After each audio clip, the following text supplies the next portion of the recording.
முந்தி ஒரு காலத்துல ஒரு மேஜிக் கடல் இருந்துச்சு. அதுல ரொம்ப அழகான ரெயின்போ ஃபிஷ் வாழ்ந்து வந்துச்சு. அதோட செதில்கள் எல்லாம் வானவில் கலர்ல அப்படியே அழகா மின்னிட்டு இருக்கும். அதை பார்த்த மற்ற மீன்கள் எல்லாம் நமக்கும் அந்த மாதிரி கலர்ஃபுல்லான செதில்கள் இல்லையேன்னு கவலைப்பட்டுச்சு. அப்போ ஒரு நாள் ஒரு குட்டி ப்ளூ கலர் மீன் அந்த வானவில் மீன் கிட்ட போய் எனக்கு ஒரு செதில் மட்டும் தாங்கலன்னு கேட்டுச்சு. அதுக்கு அந்த வானவில் மீன் எதுவும் பேசாம திரும்பி போயிருச்சு. இதை பார்த்த மற்ற மீன்கள் எல்லாம் அந்த வானவில் மீனை விட்டுட்டு போயிருச்சு. ரொம்ப கவலையான அந்த வானவில் மீன் ஒரு ஆக்டோபஸ் கிட்ட போய் ஃபீல் பண்ணி சொல்லவும் அந்த ஆக்டோபஸ் ஒரு ஐடியா கொடுத்துச்சு. உடனே அந்த வானவில் மீன் போய் அந்த குட்டி ப்ளூ கலர் மீனுக்கு ஒரு கலர்ஃபுல்லான செதிலை கொடுத்துச்சு. அந்த குட்டி மீன் செம்ம ஹாப்பி ஆயிருச்சு.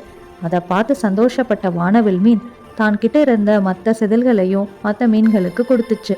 அதனால மற்ற எல்லா மீன்களும் கலர்ஃபுல்லா மாறிடுச்சு. இப்போ எல்லா மீன்களும் வானவில் மீன் கூட சேர்ந்துக்குச்சான்.